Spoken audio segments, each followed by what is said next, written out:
Hello and welcome back to RC Rugged Roach. If this is your first time tuning into us, we appreciate you coming to watch us.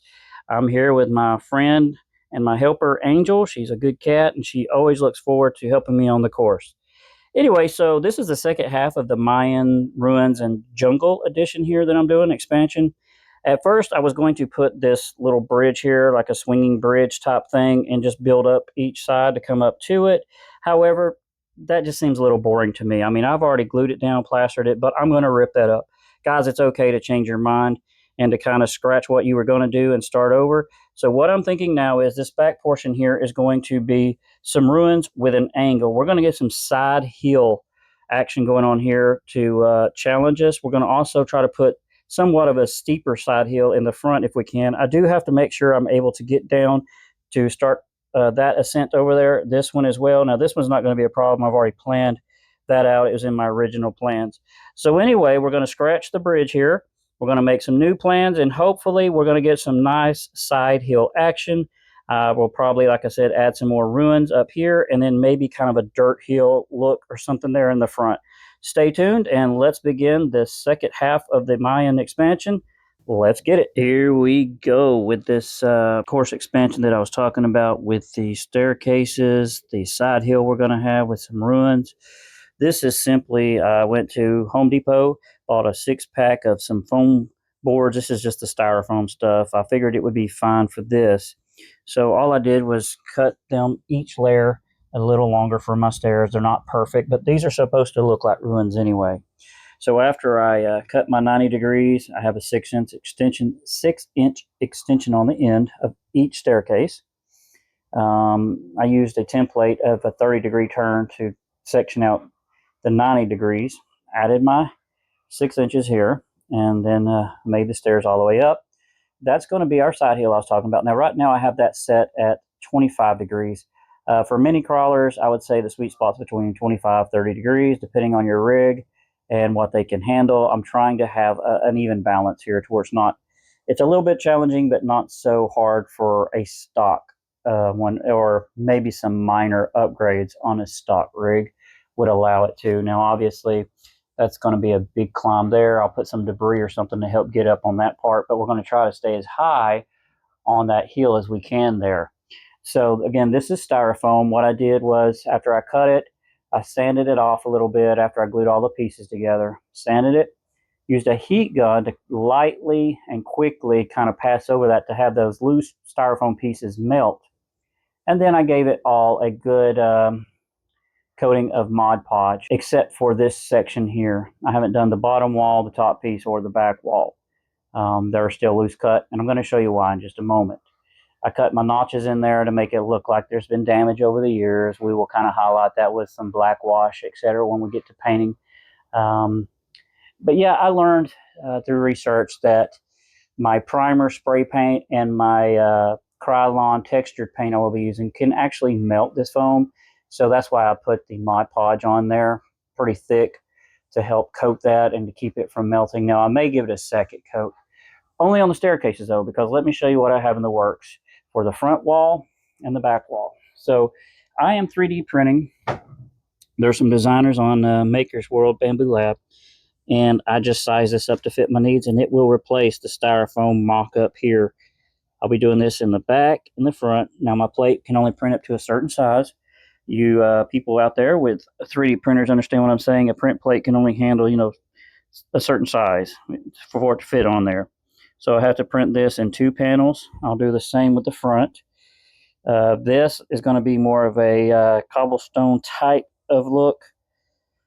And yeah, this is going to be really interesting, guys. We're just going to, be able to come down through here, crawl up the staircase, go across this side hill, go down, and pick our path from there. I hope to get some feedback from you guys on what you think, what you might like to see next.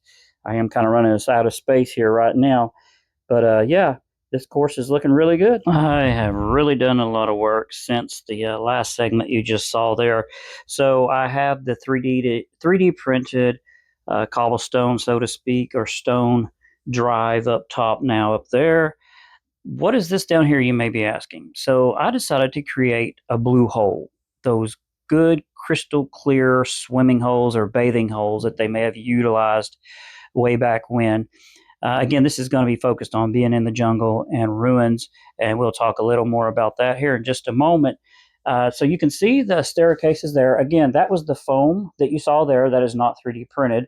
That is foam, and then it's been painted since you saw it last, and also had a layer of Mod Podge put on there. Now, I am going to work on making some vines to kind of go up the inner staircases here, and maybe some on the back side. Here in a moment, I'll get this camera off the tripod, and we'll take a closer look at some of the detail I have going on here thus far. So let's talk about that blue hole there for a moment. That is resin. Now, the particular resin I bought was not a deep pour resin, and it required me to pour it in quarter-inch layers to keep it from chemically overheating, creating too much heat, what have you. So I actually poured that in 4 separate layers. The problem with that is sometimes you run the risk, depending on your environment, humidity at the time. We had been having a lot of rain in the air at that time. But my very top layer did not want to fully cure. It was tacky. Now, you may think, well, that's okay. Actually, it's not. It's going to hold dust, cat hair. We have a cat that we love. She's rotten. She's spoiled. And hold on a moment. Smile for the camera, Angel. There she is, our spoiled, rotten cat. Anyway, so back onto this. Sorry about the jerking motion here. I have this on a tripod. So, yeah, so that's resin. And I just painted the bottom. So to keep that resin from eating into the foam around the edges or the seeping into the wood, I cured the foam board. So I cut an inch deep into the foam board. It was an inch thick, so I cut all the way down to the wood. I painted it, put a glossy Mod Podge over it to seal it and the foam along the edges. Now, these blocks are an additional 2 inches above that surface, so they're 2 inches sitting on top of that foam board. If you look here down at the bottom, you can see, we'll lower the camera a little bit, the foam board, and then you have a 1 inch layer. So the first layer of blocks is an inch, the second layer is an inch to make it 2 inches, so it's like 3 inches deep. So anyway, I really like the way that this is turning out so far. All these walkways in the front, so to speak, or drive that we'll be driving across are 3D printed, only 3 millimeters. I didn't need those thick. I didn't want to waste a lot of filament. Where this lady here is standing here on the left, 3D print, and the other side as well. So we're going to be taking a look at the back corner here in just a moment. But first, let me show you some more items I got off of Temu for those back corners. I'm hoping to build those up to really make them look like an overgrown jungle. We may even try to bring some if I have more or order more for this front here, depending on what the budget allows. So this has already been separated. I bought 2 different packs on Temu and separated them into halves because I'm going to do half on each corner. And these are just a bunch of tropical style plants, flowers, branches, etc. And what I'm going to have to do is make individual holes for each little stem, put a little glue on it, and stick it down in the hole. So I've never done flower arrangements. I used to watch my mom do them as a child. She was very talented at doing flower arrangements. So I'm going to try my hand at it and just see what I can come up with. Maybe look at some jungle scenes to kind of navigate that. I bought some moss at Michael's Arts and Crafts store. We're going to put this moss in different areas. I still have these that are ferns that I bought from Temu, plenty of those that we can spread throughout. I still have plenty of that moss that we're going to use, pull apart and put in certain areas. And then I'm also going to try to make my own vines using some like twine that I have, a type of twine. I have a spool of that. And I was watching a woman on YouTube, and I'll try to give her credit for teaching me. I'm going to see how they turn out, and hopefully I don't embarrass myself. But we'll possibly take a look at that together later.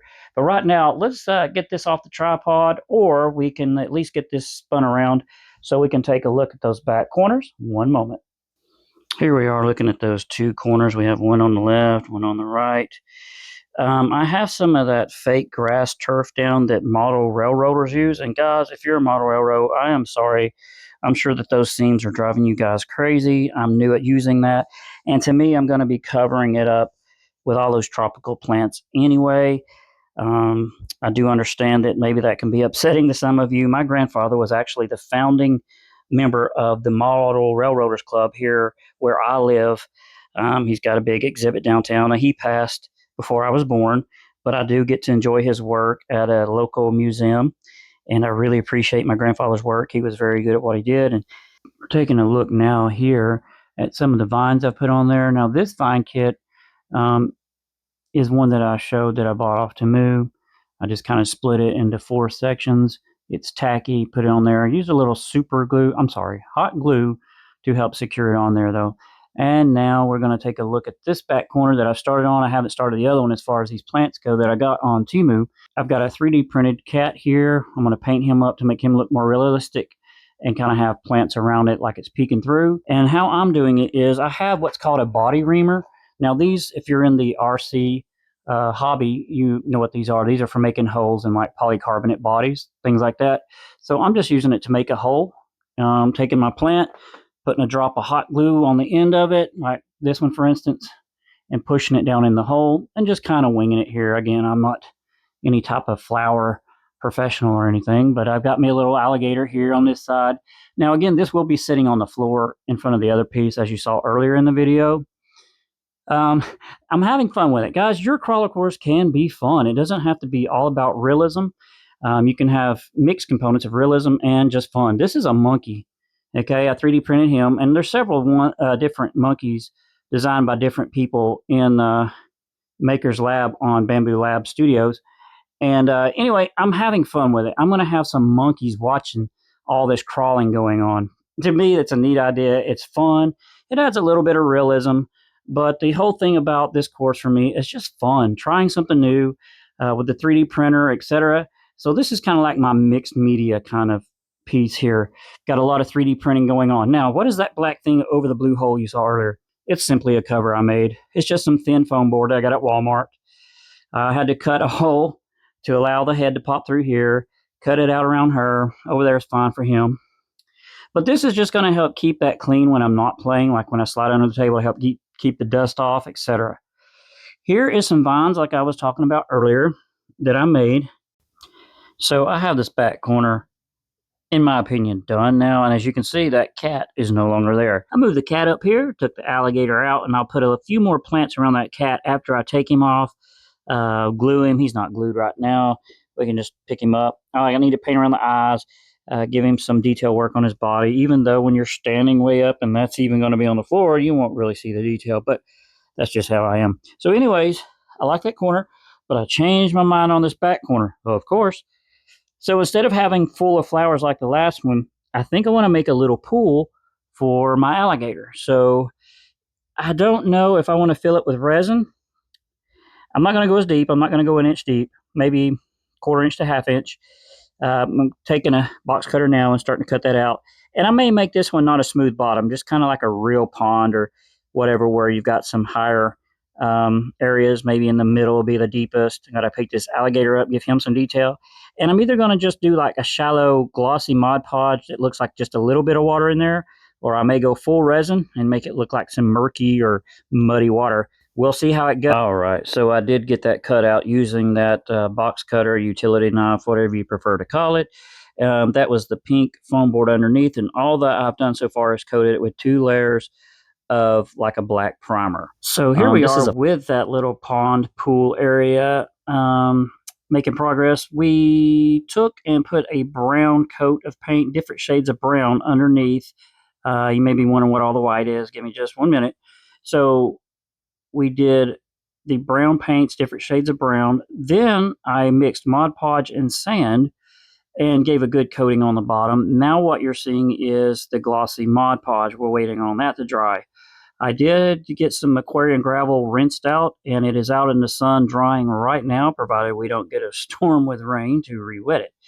I'm going to put some larger rocks in here as well to kind of offset it. We don't just want sand and little gravel, so, you know, some little larger stones here will be going inside that, and maybe around the top perimeter we'll have a few spaced out, and then we'll fill in plants. But anyway, we'll get to the next stage in just a moment. Because I did mention some 3D printed debris for this front part, I wanted to show you how that looks. So we're just going to slowly move around here to the front And on each side of this pool, again, I have the pool cover on there, keeping dust and stuff off. But there's some of the 3D printed rocks there that I made, stones. It looks like maybe where this wall back here crumbled some, and that's why that top piece is slanted. Just threw some debris in there, some of the plants that I had left over from that one side that I was working on. Got some green moss on there as well. We're not done with this. We're still adding details, but I wanted to show you the gravel that I had mentioned. We are going to wrap this video up because I know I'm very long-winded sometimes, guys. You would not believe how much I've had to edit out. So anyway, we've got a construction zone going on here. You will get to see this pond completed and the flowers around it in the next video.